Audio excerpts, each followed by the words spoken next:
I was 12 the first time my father told me I'd never amount to anything. We were sitting at the dinner table. My older brother Marcus had just brought home a report card with straight A's, and my father was beaming like someone had handed him a trophy. He went on and on about how proud he was, how Marcus was going to be a doctor someday, how he was everything a son should be. Then he turned to me. "And you," he said, pointing his fork at me like a weapon. "You barely scraped by with C's again, didn't you?" I had actually gotten to B's that semester, but I didn't correct him. I'd learned by then that correcting my father only made things worse. "You're lucky Marcus is smart enough for both of you," he said, "because at the rate you're going, you'll be lucky to get a job cleaning floors." My mother said nothing. She never did.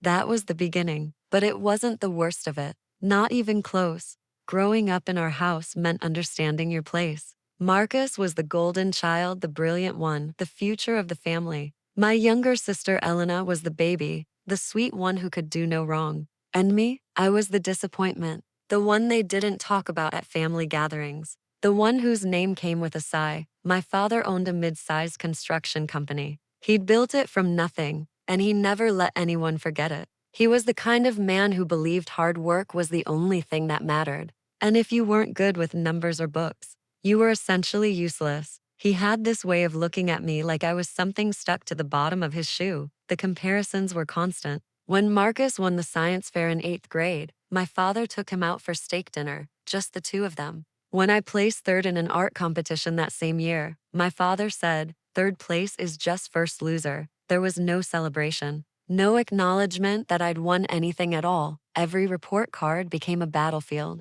Marcus's straight A's earned praise and rewards. My B's and occasional C's earned lectures about wasted potential and disappointed expectations. "You're not stupid," my father would say. "You're just lazy." And that's worse. Growing up in our house meant understanding your place. Marcus was the golden child, the brilliant one, the future of the family. My younger sister Elena was the baby, the sweet one who could do no wrong. And me, I was the disappointment, the one they didn't talk about at family gatherings, the one whose name came with a sigh. My father owned a mid-sized construction company. He'd built it from nothing, and he never let anyone forget it. He was the kind of man who believed hard work was the only thing that mattered. And if you weren't good with numbers or books, you were essentially useless. He had this way of looking at me like I was something stuck to the bottom of his shoe. When I was 15, I told him I wanted to take art classes. I'd been drawing in secret for years, filling notebooks with sketches and designs. I thought maybe, just maybe, he'd see that I was good at something. I showed him my portfolio one Saturday morning. Architectural sketches, building designs, detailed floor plans. I'd taught myself perspective and proportion, spent hours perfecting every line. He barely looked at it. "Art?" he said, already dismissive. "That's not a career. That's a hobby for people who can't do real work. You think you're going to make money drawing pictures? It's architecture," I said quietly. "I could study architecture requires math, advanced math. You can't even pass algebra without struggling." I could get better at math if he cut me off with a laugh. That cold, mocking laugh I'd learned to hate. "You've had 15 years to get better at things, and you still haven't figured it out. No, you're not wasting my money on art classes." He threw my sketchbook in the trash, just tossed it in with the coffee grounds and yesterday's newspaper, like it was garbage. I stood there frozen, watching weeks of work disappear into the trash can. My mother was at the sink. She saw the whole thing. She didn't say a word. I pulled the sketchbook out later that night, when everyone was asleep. The pages were stained and crumpled, but I smoothed them out as best I could. But I stopped showing him my drawings after that. I stopped showing him anything. By the time I graduated high school, I'd learned to make myself invisible. I kept my head down, stayed out of his way, and counted the days until I could leave. Marcus went to Princeton. Full scholarship. My father threw him a party, invited half the neighborhood, gave speeches about his brilliant son. He stood in the backyard with a beer in his hand, chest puffed out with pride, telling everyone who'd listen about Marcus's future in medicine. I graduated 2 years later with a 3.2 GPA. Not amazing, but respectable. I'd worked hard for those grades, harder than Marcus ever had to work for his. My father didn't come to my graduation ceremony. Said he had a work thing he couldn't miss. My mother came. She sat alone in the audience and clapped when I walked across the stage. Afterward, She gave me a card with $50 in it. Your father wanted to be here, she said. We both knew that was a lie. When I told my father I was going to community college, he didn't even look up from his newspaper. Figures, he said. At least you're being realistic about your limitations. I'm going to transfer to a 4-year school, I said. Get my bachelor's degree. He turned the page. Sure you are. I moved out 3 months later. Got a tiny apartment across town. Worked 2 jobs to pay for classes. My father didn't offer to help, and I didn't ask. The less I saw him, the better. I worked at a coffee shop from 5 in the morning until noon, then went to classes in the afternoon. 3 nights a week. I bartended from 7 until close. I lived on 4 hours of sleep and instant ramen, but I was free, and that was worth everything. But distance didn't mean escape. Family dinners were mandatory. Every Sunday, my mother would call and guilt me into showing up. And every Sunday, my father would find new ways to remind me how little I mattered. Still taking those classes? He'd ask, smirking, "What are you studying again? General studies?" That's code for "I don't know what I'm doing with my life." Marcus would shift uncomfortably. Elena would stare at her plate. My mother would change the subject. I'd sit there, silent, and let him talk. I was 23 when things got really bad. Marcus had just finished medical school and landed a residency at a prestigious hospital.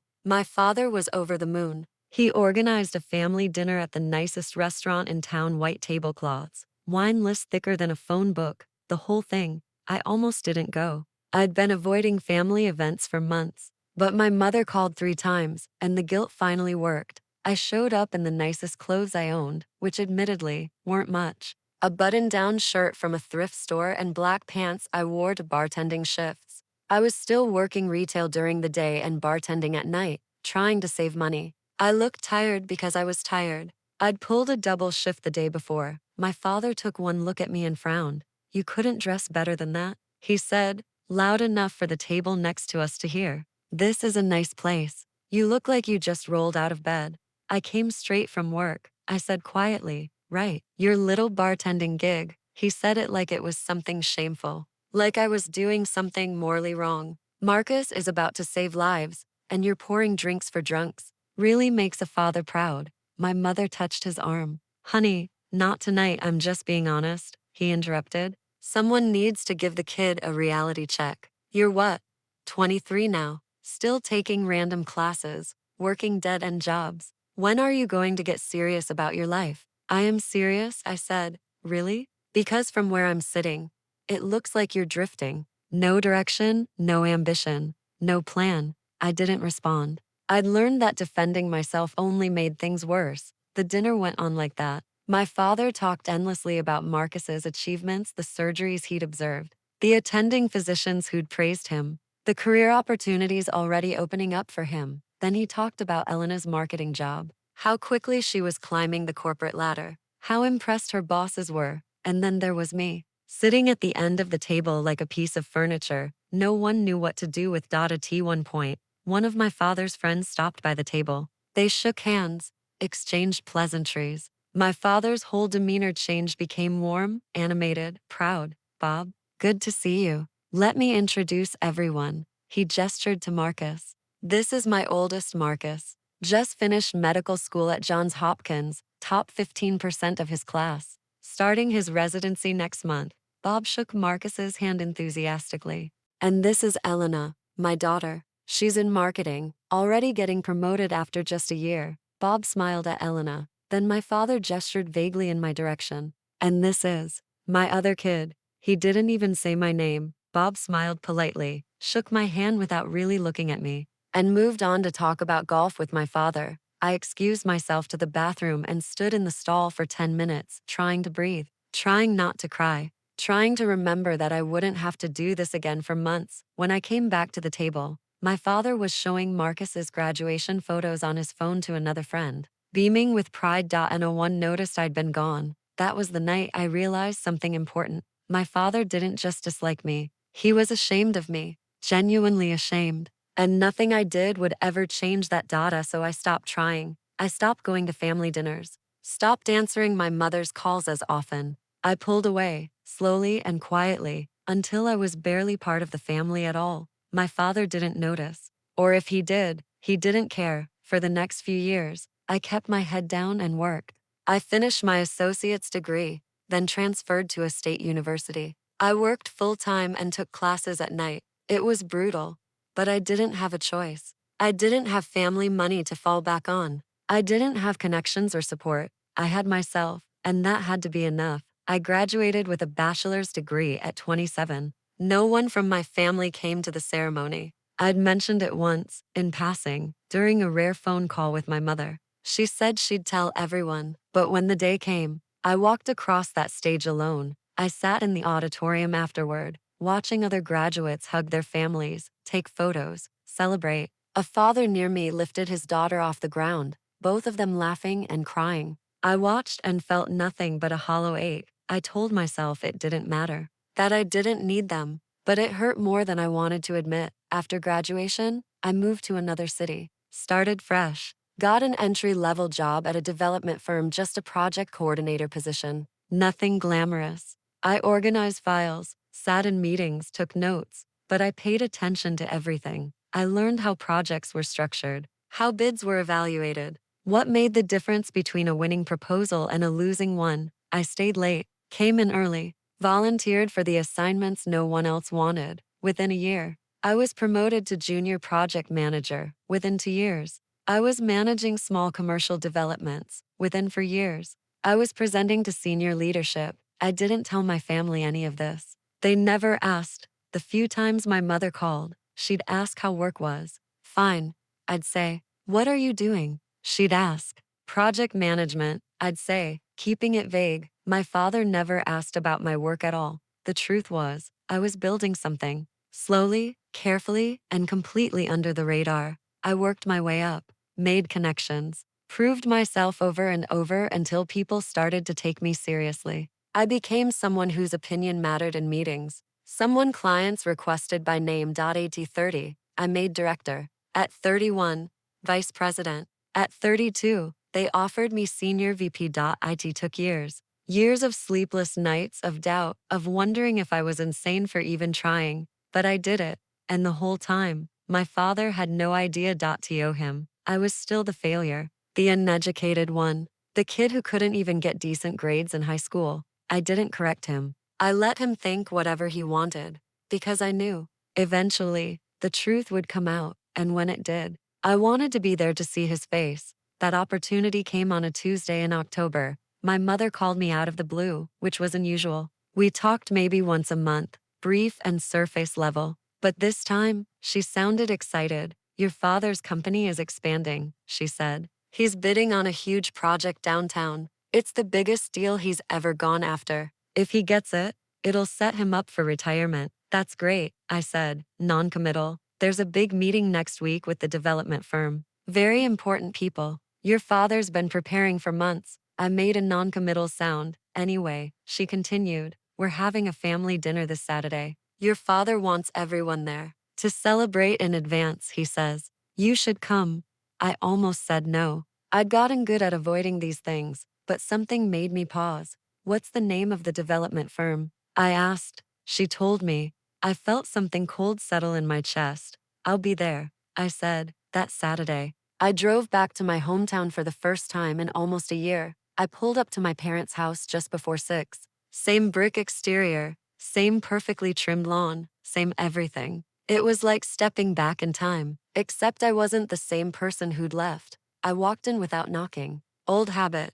The house smelled like roast chicken. I could hear voices in the dining room, Marcus's deep rumble, Elena's laugh, my mother's softer tones, and my father's voice, loud and confident, dominating the conversation like always. I stood in the doorway for a moment, just watching.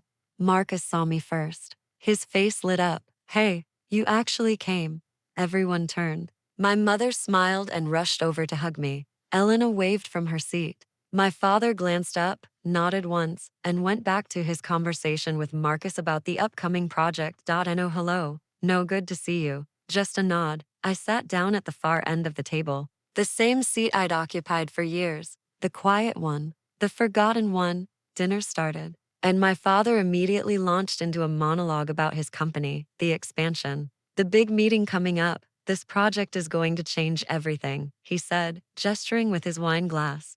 $40 million development. Brand new commercial complex downtown. If I land this contract, we're set for life. That's amazing, Dad, Elena said. It's about time people recognize the quality of work we do, my father continued. I've been in this business for 35 years. Built it from nothing. No handouts. No shortcuts. Just hard work and smart decisions. He loved that narrative. The self-made man. The guy who pulled himself up by his bootstraps. Who's the development firm? Marcus asked. My father named them. The same one my mother had mentioned. I kept my face neutral, took a sip of water. They're a big deal, my father said. National firm. Very selective about who they work with. But I've got a solid reputation. My bid is competitive. I'm meeting with their senior leadership on Tuesday. You'll get it, my mother said warmly. Damn right I will. My father leaned back in his chair, confident. I've already done my research on the people I'm meeting with. Got to know your audience, you know? Can't go in blind. Smart, Marcus said. I cut into my chicken and said nothing. The conversation drifted. My father talked about his business. Marcus talked about a complicated surgery he'd assisted with. Elena talked about a new client her firm had landed. No one asked me anything. I was halfway through my meal when my father suddenly turned to me. So what about you? He said. Still bartending? I looked up. No, find something else? Yeah. He waited for me to elaborate. When I didn't, he smirked. Let me guess. Retail? Waiting tables? Something like that, I said evenly. He shook his head. You know, it's not too late to get your act together. You're what? 30 now. Still young enough to go back to school, get a real degree, maybe learn a trade. I could probably get you a job doing basic labor at one of my sites. Wouldn't pay much, but it's honest work. Marcus shifted uncomfortably. Dad, I'm serious. My father interrupted. It's embarrassing. Having a kid your age with no direction, no career, no ambition. You've been coasting your whole life. I set down my fork, looked him directly in the eye. I have a career, I said quietly. Doing what? Pouring drinks? No, then what? I could have told him then. Could have ended it right there. But I didn't. You'll find out soon enough, I said. He frowned. What's that supposed to mean? I picked up my fork again. Nothing. Just that you'll find out. He stared at me for a long moment, like he was trying to figure out if I was mocking him. Then he laughed, sharp and dismissive. Right. More mystery and nonsense from you. Some things never change. He turned back to Marcus, and the conversation moved on. I finished my meal in silence, said my goodbyes, and left. As I drove back to my apartment, I felt a strange calm settle over me. Tuesday was going to be interesting. The meeting was scheduled for 2 in the afternoon. I arrived at the office at noon, gave myself time to prepare. I wore my best suit, the one I saved for important presentations. At 1:35, the door opened. My assistant stepped in first. Miss Reyes, your 2 o'clock is here. And then my father walked in. He was talking animatedly to one of his project managers, laughing about something. He looked confident, relaxed. This was his element. He didn't notice me at first. He was too busy taking in the room, the floor-to-ceiling windows, the polished conference table, the expensive art on the walls. Then he turned, and he saw me, standing at the head of the table, in a tailored suit, with a leather portfolio in front of me and the company logo on the wall behind me. He stopped mid-step. His smile faltered. Dad, I said calmly. Thanks for coming. He stared at me like I was a ghost. What? What are you doing here? He said slowly. I work here. You what? I gestured to the chair across from me. Please sit. We have a lot to go over. He didn't move. His project managers looked between us, clearly confused. I don't understand, my father said. You work here? Doing what? Getting coffee. No, I said. I'm the senior VP of development. I oversee all commercial projects for this region. The room went silent. My father's face went through several expressions at once: confusion, disbelief, and then something that looked like anger. That's impossible, he said. Is it? I sat down, opened my portfolio. I've been with the company for 6 years. Started as a project coordinator. Worked my way up. Last year, I was promoted to senior leadership. He stopped, shook his head. You never told us. You never asked. That landed hard. I could see it in his face. One of his project managers cleared his throat. Should we step outside? No, I said. Stay. This is a business meeting after all. I looked at my father. He was still standing, frozen. Please sit, I said again. We're on a tight schedule. He sat slowly, mechanically. His eyes never left my face.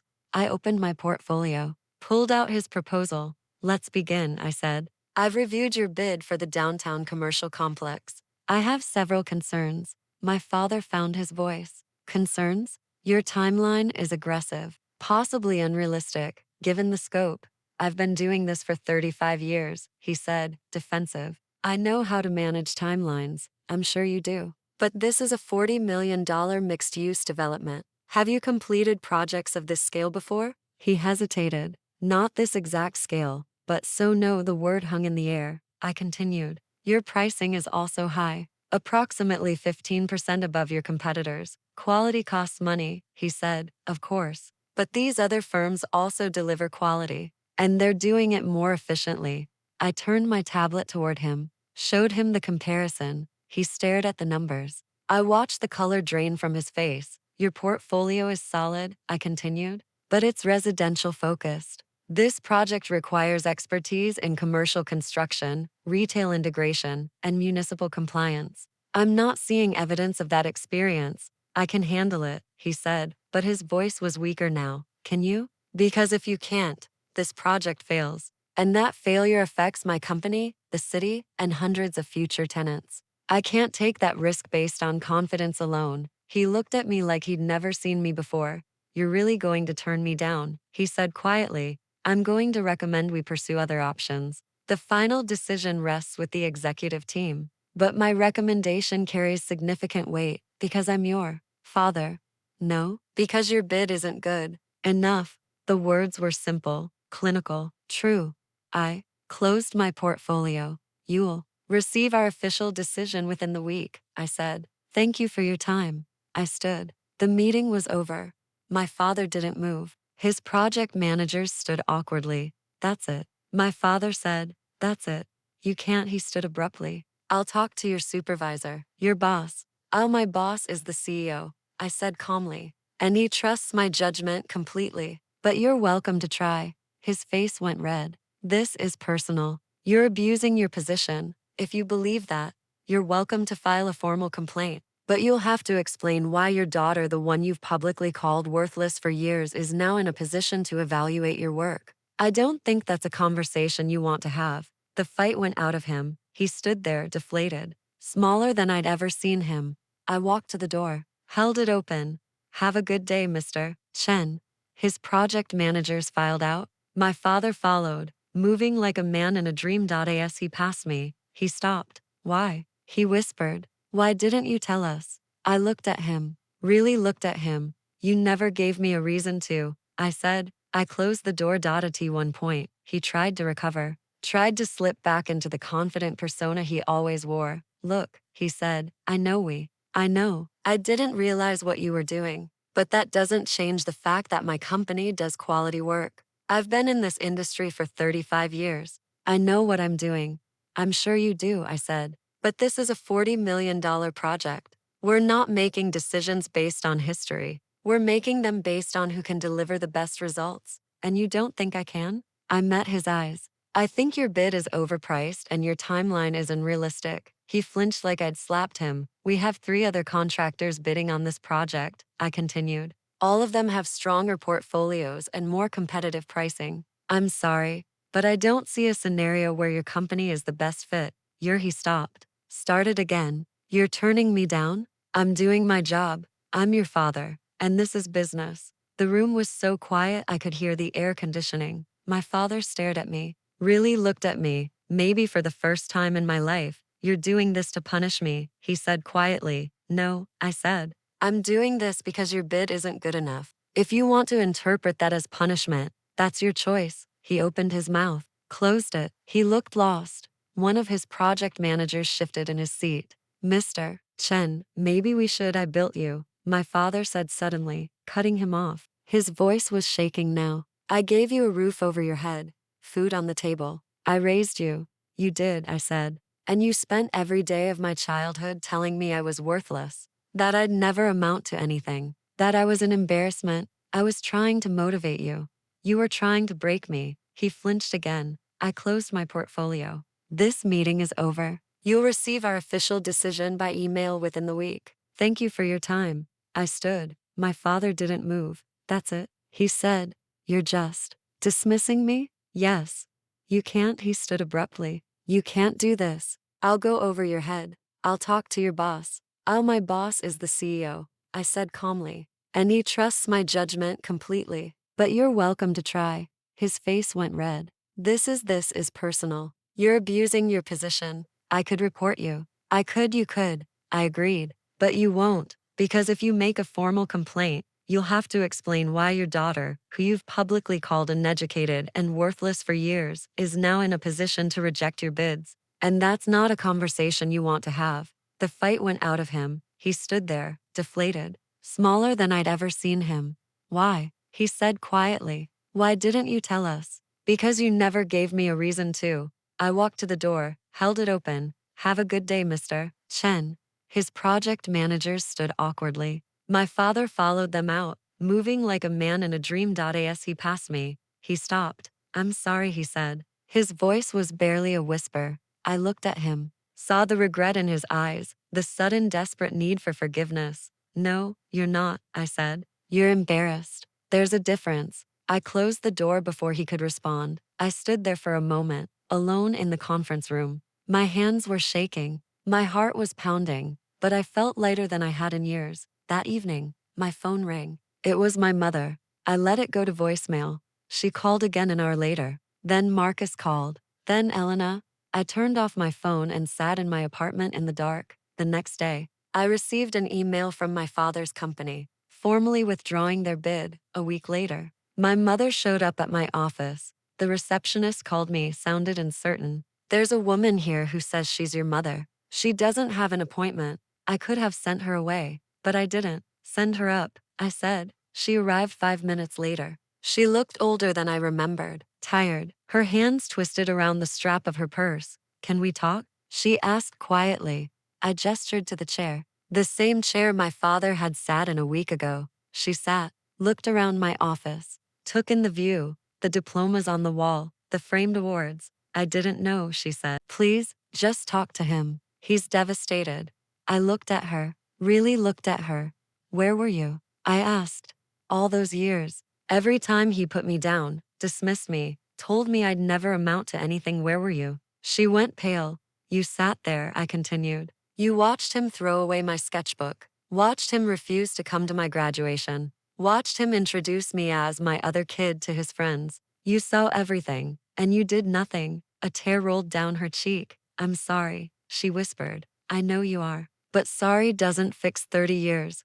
What do you want from us?" she asked. I thought about that. "Nothing," I said. "I don't want anything from either of you anymore." She left without another word. I didn't block their numbers. Didn't send a dramatic email cutting TIs. I just stopped responding, stopped participating. My mother called once a week for a month, then every 2 weeks, then once a month. I never answered. Eventually, the calls stopped. They faded from my life like a photograph left in the sun. 6 months later, I heard through Elena, who I occasionally texted, that my father's company was struggling. The project he'd lost had been a turning point. Without it, he couldn't cover his expansion costs. He had to downsize, lay people off, sell equipment. He'd been forced to postpone his retirement. Elena asked if I felt bad about it. I thought about it honestly. "No," I said. She didn't push. A year after that meeting, I got promoted again. Regional VP, corner office.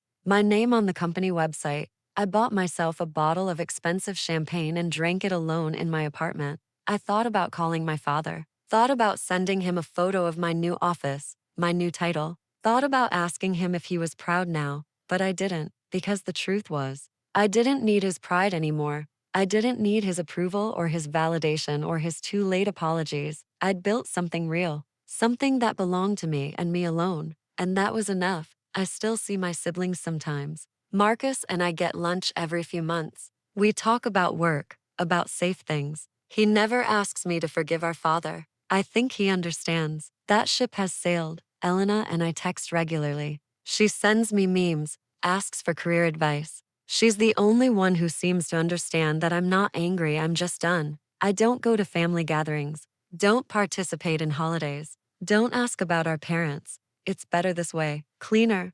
My mother sends cards on my birthday. I don't send them back. Last I heard, my father sold his company and retired quietly. He lives in the same house, watches TV, plays golf with old friends. He's just a man now. Not a giant, not a villain, not a father. Just a man who was wrong about his daughter and has to live with that every single day. I don't think about him much anymore, but sometimes, late at night, I wonder if he thinks about that meeting, if he replays it in his mind, the way I used to replay every cruel word he ever said to me. I wonder if he sees my face when he closes his eyes. Calm, professional, untouchable. I wonder if he finally understands what he lost. And then I stop wondering, because it doesn't matter. He doesn't get to matter anymore. That's my revenge, not rage, not cruelty, not some dramatic confrontation or public humiliation, just the quiet, permanent absence of me from his life. He called me uneducated and worthless, and I became someone he couldn't reach,